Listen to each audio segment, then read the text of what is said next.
ಜಗತ್ತಿನಲ್ಲಿ ಈಗ ಎಐನದ್ದೇ ಅತಿ ಹೆಚ್ಚು ಸದ್ದು. ಹೊಸ ಹೊಸ ಆವಿಷ್ಕಾರಗಳನ್ನು ಮಾಡೋದಕ್ಕೆ ಎಐ ತಂತ್ರಜ್ಞಾನ ತುಂಬ ಅನುಕೂಲಕರವಾಗಿರುವಂಥದ್ದು. ಹೀಗಾಗಿ ಇದೀಗ ಡ್ರೈವರ್ಲೆಸ್ ಟ್ರಾನ್ಸ್ಪೋರ್ಟೇಷನ್ ಪರಿಚಯಿಸುವಂತಹ ಕೆಲಸ ಕೂಡ ಆಗ್ತಾ ಇದೆ. ಸ್ವಾಯತ್ತ ರೋಬೋಟ್ಸ್ ಕಂಪನಿ ವತಿಯಿಂದ ಹೊಸ ಹೊಸ ಟೆಕ್ನಾಲಜಿ ಮೂಲಕ ಜರ್ಮನ್ನ ಹಾಫ್ ವಿಶ್ವವಿದ್ಯಾಲಯದ ಜೊತೆ ಕೈ ಜೋಡಿಸಲಾಗ್ತಾ ಇದೆ. ಸದ್ಯ ಈ ವಿಶ್ವವಿದ್ಯಾಲಯದ ಜೊತೆ ಒಡಂಬಡಿಕೆಯನ್ನು ಕೂಡ ಮಾಡಿಕೊಳ್ಳಲಾಗಿದೆ.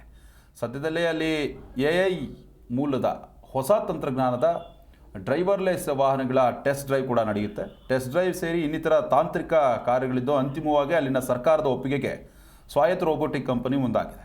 ಈ ಸಂಬಂಧವಾಗಿಯೇ ಬೆಂಗಳೂರಿನ MG ರೋಡ್ನಲ್ಲಿರುವಂತಹ ತಾಜ್ ಹೋಟೆಲ್ನಲ್ಲಿ ಇಂದು ಶೃಂಗಸಭೆಯನ್ನು ಹಮ್ಮಿಕೊಳ್ಳಲಾಗಿತ್ತು. ಶೃಂಗಸಭೆ ಕಾರ್ಯಕ್ರಮದಲ್ಲಿ ಹಾಫ್ ಯೂನಿವರ್ಸಿಟಿ ಆಫ್ ಅಪ್ಲೈಡ್ ಸೈನ್ಸಸ್ನ ಅಧ್ಯಕ್ಷ ಪ್ರೊಫೆಸರ್ ಡಾಕ್ಟರ್ HC ಜುರ್ಗೆನ್ ಲೆಹಮಾನ್, ಸ್ವಯಂ ರೋಬೋಟ್ಸ್ ಸಂಸ್ಥಾಪಕ ಮತ್ತು CEO ಸಂಜೀವ್ ಶರ್ಮಾ, ಆಲೋಕ್ ಮೆಡಿಕೇಪುರ ಅನಿಲ್, ಹಾಗೆಯೇ ವ್ಯವಸ್ಥಾಪಕ ನಿರ್ದೇಶಕ next big innovation labs Shubhashree Krishnan VP ಮತ್ತು ದಿ ಇಪ್ಲೈನ್ ಕಂಪನಿ ಸೇರಿ ಇನ್ನಿತರೆ ಗಣ್ಯರು ಭಾಗಿಯಾಗಿದ್ದರು.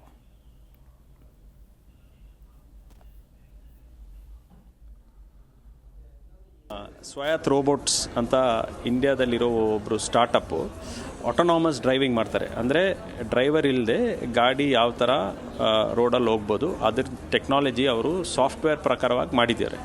ಮತ್ತು ಅವ್ರು ಮಾಡಿರೋದು ತುಂಬ ಕಾಸ್ಟ್ ಎಫೆಕ್ಟಿವ್ ಮತ್ತು ಚೀಪ್. ನಾರ್ಮಲಿ ಆಟೋನಾಮಸ್ ಡ್ರೈವಿಂಗಲ್ಲಿ very high level expense, high level computation, ಅದನ್ನು ಅವರು ವೆರಿ ಬೇರ್ ಕಂಪ್ಯೂಟಿಂಗ್ ಮತ್ತು ಬೇರ್ ಕಾಸ್ಟಲ್ಲಿ ಮಾಡಿದ್ದಾರೆ.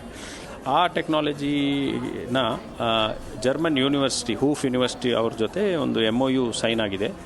ಅದ್ರ ಪ್ರಕಾರ ಏನಾಗುತ್ತೆ ಅಂದರೆ ಇವರು ಈ ಟೆಕ್ನಾಲಜಿನ ಜರ್ಮನಿಯಲ್ಲಿ ಹೋಗಿ ಟೆಸ್ಟಿಂಗ್ ಮಾಡಿ ಟ್ರಯಲ್ ಮಾಡಿ ಅಲ್ಲಿ ಒಂದು ಸ್ಟ್ರಕ್ಚರ್ ಇದೆ. ಇದು ಪಬ್ಲಿಕ್ಕಲ್ಲಿ ಯೂಸ್ ಮಾಡಬೇಕಂದ್ರೆ ಈ ಆಟೋನಾಮಸ್ ಕಾರ್ ಅಂದರೆ ಡ್ರೈವರ್ ಇಲ್ಲದೆ ಬಸ್ಸು ಕಾರು ಯೂಸ್ ಮಾಡಬೇಕಂದ್ರೆ ಒಂದು ಅಪ್ರೂವಲ್ಸ್ ಬೇಕು, ಪರ್ಮಿಷನ್ಸ್ ಬೇಕು, so many thousands of kilometers testing ಆಗಬೇಕು. ಸೊ ಆ ಟೈಮಲ್ಲಿ ಅವರಿಗೆ ಅಲ್ಲಿ ಆಫೀಸ್ ಮಾಡೋಕ್ಕೆ ಯೂನಿವರ್ಸಿಟಿ ಅವರು ಜಾಗ ಕೊಡ್ತಾ ಇದ್ದಾರೆ. ಮತ್ತು ಅವರಿಗೆ ಇನ್ವೆಸ್ಟರ್ಸ್ ಥರ ಅಲ್ಲಿ ಜರ್ಮನಿಯಿಂದ ಇನ್ವೆಸ್ಟ್ಮೆಂಟು ಮಾಡ್ತಾರೆ. ಹಾಗಾದರೆ ಅವರು ಆ ಟೆಸ್ಟೆಲ್ಲ ಪಾಸ್ ಮಾಡಿ ಅಪ್ರೂವಲ್ ಸಿಕ್ಕಿ ಮತ್ತು ಅದನ್ನು ಲೈವ್ ಮಾರ್ಕೆಟಿಗೆ ತೊಗೊಂಡೋಗ್ಬೋದು. ಒಂದು ರೀತಿ ಹೇಳಿದರೆ ತುಂಬ ಶಾರ್ಟೇಜ್ ಇದೆ ಈ ಕಂಟ್ರೀಸಲ್ಲಿ. ವರ್ಕ್ ಜನ ಡ್ರೈವರ್ ಕೆಲಸ ಮಾಡೋ 30,000-40,000 ಶಾರ್ಟೇಜ್ ಇದೆ ಇಲ್ಲ ಡ್ರೈವರ್ಸು. ಸೊ ಹಂಗಾಗಿ ಏನು ಮಾಡ್ತಾರೆ ಅಂದರೆ ಬಸ್ ಸರ್ವಿಸು ಕಮ್ಮಿ ಮಾಡಿ ಲಾಸ್ಟಲ್ಲಿಲ್ಲ. ಸೊ ಅದನ್ನು ಈ ಥರ ಜಿಯೋ ಫೆನ್ಸಿಂಗ್ ಮಾಡಿ, ಅಂದರೆ ಒಂದು ಏರಿಯಲ್ಲಿ ಮಾತ್ರ ಬಸ್ಸು ಆ ರೂಟು ಪ್ರಕಾರ ಆ ಥರ ಸೊಲ್ಯೂಷನ್ಸ್ ಮಾಡ್ಬೋದು.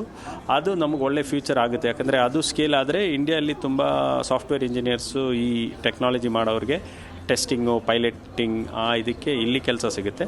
ಅಲ್ಲಿ ಅವ್ರಿಗೂ ಆ ಪ್ರಾಬ್ಲಮ್ ಸಾಲ್ವ್ ಆಗುತ್ತೆ. ಸೊ ಈ ಥರ ಒಂದು ವಿನ್ ಸೊಲ್ಯೂಷನ್ ಬರ್ಬೋದು. ಅದಕ್ಕಾಗಿ ಇವತ್ತು ಅವರು MOU ಸೈನ್ ಮಾಡಿ ಎಕ್ಸ್ಚೇಂಜ್ ಮಾಡಿದ್ದಾರೆ ನಮ್ಮದು ಡೀಪ್ ಟೆಕ್ ಆ್ಯಂಡ್ ಇನೋವೇಷನ್ ಫೋರಮಲ್ಲಿ. ಸೊ ಅದನ್ನು ನಾವು ಇಲ್ಲಿ ಇವತ್ತು ಫೆಸಿಲಿಟೇಟ್ ಮಾಡಿದ್ದೀವಿ. ನನ್ನ ಹೆಸರು ಜೋಸ್ ಜೇಕಬ್ ಅಂತ. ನಾವು ದ ಇಂಡಿಯಾ ಅಡ್ವಾಂಟೇಜ್ ಸಮಿಟ್ ಅಂತ ಒಂದು ಸಮಿಟ್ ಲಾಸ್ಟ್ 10 ಇಯರ್ಸಿಂದ ನಡೆಸ್ತಾ ಇದ್ದೀವಿ.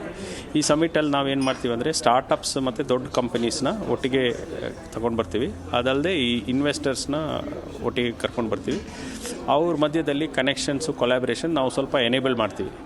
ಯಾಕಂದರೆ ಸ್ಟಾರ್ಟಪ್ಸ್ಗೆ ದುಡ್ಡು ಬೇಕು ಅವರು ಸ್ಕೇಲ್ ಮಾಡಬೇಕಂದ್ರೆ. ಕಾರ್ಪೊರೇಟ್ಸ್ಗೆ